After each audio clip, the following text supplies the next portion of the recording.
सभी मुबारक वसल्लम। स्टूडेंट्स, आज हम अपने इंडिफरेंस कर्व का जो रिमेनिंग पार्ट है उसको करने जा रहे हैं। आपके पेपर के पॉइंट ऑफ व्यू से इंडिफरेंस कर्व इंतहाई अहम क्वेश्चन है, जिसका पहला जो लेक्चर है वो हम ऑलरेडी अंडरस्टैंड कर चुके हैं, जिसमें हमने ये पढ़ा था कि इंडिफरेंस कर्व क्या है और हम इसको स्टडी क्यों करते हैं। तो आप इस लेक्चर को सुनने से पहले जो पहला लेक्चर है इंडिफरेंस कर्व क्या है, आप काइंडली उसको जो है वो जरूर लर्न कीजिएगा। तब जो है वो इंडिफरेंस कर्व की जो प्रॉपर्टीज हैं वो आपको समझ आएगी। तो इंडिफरेंस कर्व की प्रॉपर्टीज जो है ये हमारा आज जो है वो टॉपिक है। तो देखते हैं कि इंडिफरेंस कर्व की प्रॉपर्टीज क्या है। But I am again repeating कि आपको इंडिफरेंस कर्व की प्रॉपर्टीज को लर्न करने से पहले इंडिफरेंस कर्व की जो वीडियो है वो Aftab Attari official YouTube channel जो है उस पे जाके सुनने की जरूरत है। वो जब आपका क्लियर होगा तो फिर आपके लिए ये वाला टॉपिक समझना, प्रॉपर्टीज ऑफ इंडिफरेंस कर्व, ज्यादा इजी होगा। पेपर के पॉइंट ऑफ व्यू से इंतहाई अहम क्वेश्चन है। बहुत सारे स्टूडेंट्स ने ये कहा था कि इसके ऊपर जो है वो वीडियो रिकॉर्ड की जाए, इसलिए जो है वो मैं आप लोगों तक ये वाली वीडियो जो है वो पहुंचा रहा हूँ। होप्स होगा आपको अच्छे से इसको समझने में मदद मिलेगी। तो स्टूडेंट्स देखते हैं जी, इंडिफरेंस कर्व की पहली जो प्रॉपर्टी है वो ये है कि इंडिफरेंस कर्व जो है वो नेगेटिवली स्लोप्ड होता है। इंडिफरेंस कर्व हमेशा नेगेटिवली स्लोप होता है। नेगेटिव स्लोप का मतलब है कि इंडिफरेंस कर्व आपका अपवर्ड से डाउनवर्ड जो है वो शिफ्ट कर रहा होता है और ये नेगेटिव स्लोप है। इसका ये नेगेटिव स्लोप होना इस बात की निशानी है, इस बात को ये नेगेटिव स्लोप शो कर रही है कि आहिस्ता आहिस्ता हम एक चीज को जो है वो ड्रॉप करते चले जा रहे हैं और दूसरी चीज जो है वो हमारी बढ़ती चली जा रही है। ये इंडिफरेंस कर्व की पहली प्रॉपर्टी है। अब इंडिफरेंस कर्व की जो प्रॉपर्टी है वो तो ये हो गई कि इंडिफरेंस कर्व नेगेटिवली स्लोप होता है। फर्ज करें कि अगर इंडिफरेंस कर्व जो है वो नेगेटिव स्लोप ना हो, यहाँ लिखा है indifference curve upward sloping. If indifference curve upward sloping then क्या मतलब अपवर्ड स्लोपिंग जी, इंडिफरेंस कर्व एक स्ट्रेट लाइन हो और वो जो है वो अपवर्ड स्लोप हो, उसकी बिल्कुल ऊपर जा रहा है। ये आपके पास y एक्सिस x एक्सिस, तो इंडिफरेंस कर्व ये अगर ऊपर जा रहा है तो ये इंडिफरेंस कर्व नहीं है। क्यों? क्योंकि यहाँ पर हम इंडिफरेंस कर्व के अंदर पढ़ चुके हैं अपने पहले लेक्चर में कि एक चीज बढ़ती है तो दूसरी कम होती है बदले में। जबकि अगर आप इंडिफरेंस कर्व इसको बोलेंगे ना जो बिल्कुल स्ट्रेट ऊपर की तरफ जा रहा है, तो यहाँ पर ये वाली जो इंडिफरेंस कर्व की प्रॉपर्टी है, जो इंडिफरेंस कर्व की बेसिक असम्पशन है वो पूरी नहीं होती। और वो असम्पशन क्या है कि एक चीज बढ़े तो दूसरी जो है वो कम हो।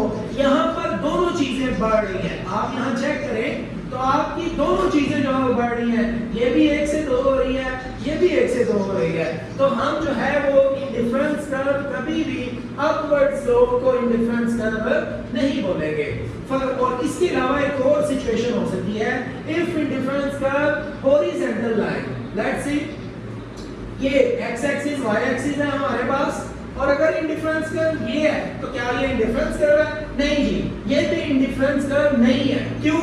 क्योंकि इंडिफरेंस कर्व में हम पहले कह चुके हैं कि एक चीज कम होती है और दूसरी जो है वो ज्यादा होती है। जबकि यहाँ पर अगर आप इसको बोले कि ये आपका IC है, ये इंडिफरेंस कर्व है, तो यहाँ पर देखिए आपकी जो y वाली चीज है वो तो मुसलसल फिक्स है, जबकि जो आपकी x वाली है वो बढ़ रही है। 2 4 आपका x जो है वो चीज बढ़ रही है, आप जो है वो 2 से 4 कर रहे हैं, लेकिन यहाँ पर आप y जो है वो अगर इसको बढ़ाएंगे तो इसको कम करेंगे, तो ये तो कम नहीं हो रही, इसलिए ये स्ट्रेट लाइन बन रही है हॉरिजॉन्टल, तो ये भी IC जो है वो नहीं है। फिर तीसरी पोजीशन हमारे पास है, if indifference curve straight vertical line. ये स्ट्रेट वर्टिकल लाइन ये होगी, हमारे पास एक y एक्सिस है, एक x एक्सिस है। अगर कोई इसको बोले कि ये इंडिफरेंस कर्व है, ये इंडिफरेंस कर्व है, तो नहीं जी, ये भी इंडिफरेंस कर्व नहीं है। क्यों? क्योंकि यहाँ पर आपकी y जो है वो तो कम ज्यादा हो रही है, लेकिन x जो है वो मुसलसल सेम है। y देखें आप कम कर रहे हैं, लेकिन x आप कम या ज्यादा नहीं कर रहे। होना तो ये चाहिए कि अगर आपका y कमोडिटी जो है वो कम हो रही है तो x जो है वो बढ़े, और अगर x जो है वो बढ़ रही है तो y जो है वो कम हो। लेकिन यहाँ तो ऐसा नहीं हो रहा, यहाँ हमने x को सेम रखा हुआ है, यहाँ हमने y को सेम रखा हुआ है, लिहाजा ये दोनों ही इंडिफरेंस कर्व नहीं है। और ये भी इंडिफरेंस कर्व नहीं है, क्यों? क्योंकि यहाँ पर दोनों कमोडिटीज अगर बढ़े ना तो उस वक्त ये वाली स्लोप बन रही होती है, जबकि हमने तो इंडिफरेंस कर्व में ये पढ़ा है कि एक चीज बढ़ती है तो दूसरी कम होती है। ये थी इंडिफरेंस कर्व की पहली प्रॉपर्टी। फिर उसके बाद इंडिफरेंस कर्व की दूसरी प्रॉपर्टी है, और वो क्या है जी? वो है convex to origin. Indifference curve, यहाँ देखिएगा, इंडिफरेंस कर्व हमेशा जो है वो ये ओरिजिन है, ओरिजिन कहते हैं वो जो मरकज है, ठीक है जी, ये हमारा ओरिजिन है। तो इस ओरिजिन की तरफ देखें, झुका हुआ है। इंडिफरेंस कर्व हमेशा ओरिजिन की तरफ झुका होता है। सर क्यों झुका होता है? भाई इंडिफरेंस कर्व ओरिजिन की तरफ इसलिए झुका होता है क्योंकि marginal rate of substitution goes on diminishing. ये गोज ऑन डिमिनिशिंग का मतलब क्या था? हमने पढ़ा था कि जनाब अगर हम एक चीज यहाँ ले रहे हैं ज्यादा तो यहाँ पर 4 छोड़ रहे हैं, फिर अगर एक चीज ज्यादा ले रहे हैं तो फिर 3 छोड़ रहे हैं, फिर अगर एक चीज और ज्यादा ले रहे हैं तो 2 छोड़ रहे हैं। तो देखिए जो मार्जिनल रेट है वो हमारा गोज ऑन डिमिनिशिंग, कि हमने पहले ज्यादा चीजें छोड़ी, फिर आहिस्ता आहिस्ता हम चीजों को कम छोड़ रहे हैं। ये हमारी असम्पशन है आईसी को पढ़ते हुए।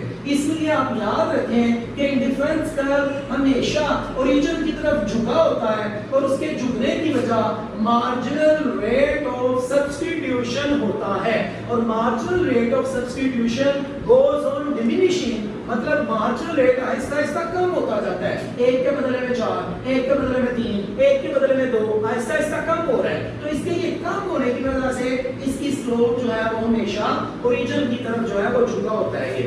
फिर उसके बाद अगर इंडिफरेंस कर्व जो है वो कह रहा है कि कनकेव हो, कनकेव ये होता है, ये देखिए जी, ये कनकेव है, ये इंडिफरेंस कर्व ऐसा नहीं होता। क्यों सर? भाई अगर इंडिफरेंस कर्व ऐसा हुआ ना तो ये उस सूरत ऐसा हो सकता है जब आपको पहले से ज्यादा छोड़ना पड़े, जबकि हमारी तो जो बेसिक असम्पशन है वो ये है कि मार्जिनल रेट आहिस्ता आहिस्ता कम होता जाएगा। ये वाला पॉइंट, ये वाला कर्व उस वक्त आपको मिलेगा जब मार्जिनल रेट पहले से बढ़ जाए। क्या मतलब? इस तरह से हो 1:4, 1:6, 1:8, ये तो मार्जिनल रेट बढ़ है, जबकि हमारी तो असम्पशन ही है कि मार्जिनल रेट आहिस्ता आहिस्ता कम होता है। तो ये तो बढ़ है, जब ये बढ़े तो उस वक्त जो आईसी है वो इस तरह का बन सकता है। तो हमने तो आईसी ऐसा बनाना ही नहीं है, क्योंकि आईसी तो हमेशा जो है वो हम कह चुके हैं कि वो ओरिजिन की तरफ जो है वो झुका हुआ होता है, वो कनकेव नहीं होता, वो ऐसे बाइक को नहीं आया होता। ठीक हो गया जी। फिर इंडिफरेंस कर्व स्ट्रेट लाइन तो होती है लेकिन वो इस तरह की नहीं होती। इंडिफरेंस कर्व जो है वो डाउनवर्ड स्लोप तो होती है, लेकिन इस तरह की डाउनवर्ड स्लोप जो है वो इंडिफरेंस कर्व की नहीं हो सकती। सर ऐसा क्यों नहीं हो सकता? इसलिए कि अगर आप ये वाली लाइन बनाना चाहेंगे तो मेरे भाई आपको इक्वल अमाउंट में छोड़ना पड़ेगा। जितना आप यहाँ ले रहे हैं उतना ही यहाँ पर आप छोड़ेंगे, या जितना आप यहाँ पर छोड़ रहे हैं उतना यहाँ से आपको मिलेगा। जबकि हमारा तो मार्जिनल रेट ऑफ सब्स्टिट्यूशन ये कहता है कि आप जो है वो पहले के मुकाबले में कम जो है वो छोड़ेंगे, मुसलसल आप पहले के मुकाबले में कम कर रहे हैं अपना मार्जिनल रेट ऑफ सब्स्टिट्यूशन।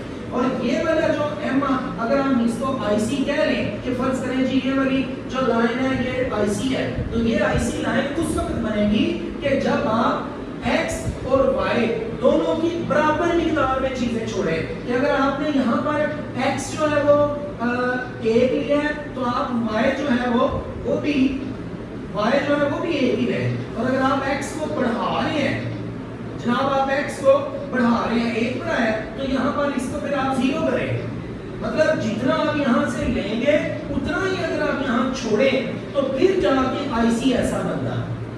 ठीक है, अगर आप इसको थोड़ा सा दुरुस्त कर लें ताकि अंडरस्टैंडिंग ज्यादा बेहतर हो जाए, तो यूं है कि जनाब हमारे पास x जो है वो 4 चीजें हैं और y जो है वो फर्ज करें 8 है। और आप जो है वो x बढ़ाना चाहते हैं, कितना बढ़ाना चाहते हैं, 2 सी, आप इसको 6 करना चाहते हैं, तो फिर ये जो है यहाँ से 2 कम होगा, मतलब जितना यहाँ से बढ़ाया उतना यहाँ से कम हुआ, सेम है, 2 इधर 2 इधर। तो जब ये दोनों आपस में बराबर मिकदार में छोड़े और बराबर मिकदार में लें, उस वक्त ये वाला आईसी बनता है। जबकि आईसी की ये खुसूसियत है नहीं, आईसी की तो ये खुसूसियत है वो डाउनवर्ड स्लोप होता है टुवर्ड्स ओरिजिन। तो फिर इसका मतलब हमने ये 2 कंडीशन इसके साथ पढ़ ली कि आईसी हमेशा ओरिजिन की तरफ झुका हुआ होगा, ना तो वो कनकेव होगा, बाहर निकला होगा, और ना ही वो इस तरह की स्ट्रेट लाइन होगी, और वजह भी मैंने आपको बता दी। इसके बाद हमारी नेक्स्ट वन जो इसकी प्रॉपर्टी है डिफरेंस कर्व की, वो हमारे पास है कि IC not intersecting each other. क्या मतलब, ये देखिए जी, एक आईसी ये और एक आईसी ये है, ऐसा कभी भी नहीं हो सकता कि दोनों आईसी आपस में एक दूसरे को काट रहे हो, ऐसा कभी भी नहीं होगा, क्योंकि अगर ऐसा हुआ तो वो आईसी की जो बेसिक अजम्पशन है उसी के वो खिलाफ जाएगा, तो ये याद रखिएगा। इसके बाद है जी आईसी की जो थी हमारी प्रॉपर्टी, वो ये कि higher IC show higher satisfaction, lower IC show lower satisfaction. ये हमारे पास आईसी, ये भी आईसी है और ये भी आईसी है, ये हमारे पास 3 इंडिफरेंस कर्व है। फर्ज करें ये 1 है, ये 2 है और ये 3 है, तो जो सबसे ऊपर वाला आईसी है वो सबसे ज्यादा सेटिस्फैक्शन शो कर रहा है, जो उससे कम वाला है वो उससे कम सेटिस्फैक्शन शो कर रहा है, जो उससे कम है वो उससे नीचे वाला उससे कम जो है वो सेटिस्फैक्शन शो कर रहा है। तो इसके बाद हमारे पास है लास्ट वन प्रॉपर्टी कि इंडिफरेंस का कभी भी यहाँ पर टच नहीं करेगा, ऐसा भी नहीं होगा इंडिफरेंस का, और इंडिफरेंस कर्व ऐसा भी नहीं होगा, ना तो वो एक्स एक्सिस को टच करेगा और ना ही इंडिफरेंस कर्व वाई एक्सिस को टच करेगा। क्योंकि अगर वो इंडिफरेंस कर्व एक्स एक्सिस को टच करे तो इसका मतलब ये होता है कि एक्स जो है वो हमारे पास मौजूद है, लेकिन जो वाई है वो 0 हो गया, और अगर वो y एक्सिस को टच कर जाए तो इसका मतलब होता है कि y की मिकदार तो हमारे पास है चीजों की और x उस वक्त 0 हो गया। तो ऐसा नहीं हो सकता, क्योंकि हमने ये पढ़ा हुआ है कि इंडिफरेंस कर्व 2 कमोडिटी मॉडल है, हम एक कमोडिटी को लेके नहीं चलेंगे। अगर ये यहाँ टच करे या यहाँ टच करे तो इसका मतलब होता है एक कमोडिटी को हम लेके चल रहे हैं, दूसरी नहीं चल रही। जबकि इंडिफरेंस कर्व में हमने ये बुनियादी असम्पशन ली थी कि ये 2 कमोडिटी मॉडल जो है वो थ्योरी है। तो ये बेटा हमारे पास इंडिफरेंस कर्व की प्रॉपर्टीज हैं।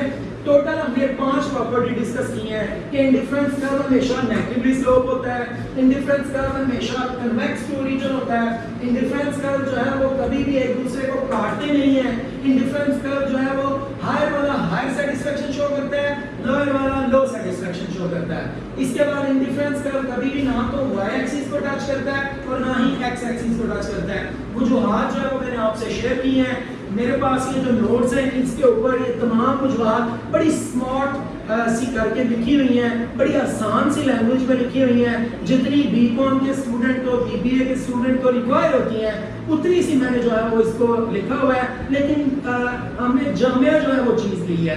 तो अगर आप स्टूडेंट्स को ये नोट्स चाहिए हो, आप जो है वो आफ्ताब अत्तारी ऑफिशियल पे जो व्हाट्सएप नंबर है 03006161 उस पर रब्ता करके तो मुझसे ये वाले नोट्स जो है वो ले सकते हैं। आपको इंशाल्लाह पढ़ने से और साथ में वीडियो देखने से ज़्यादा जो है वो अच्छी अंडरस्टैंडिंग होगी। होप सो कि आप लोग जो है इसको बेहतर तरीके से समझ चुके होंगे।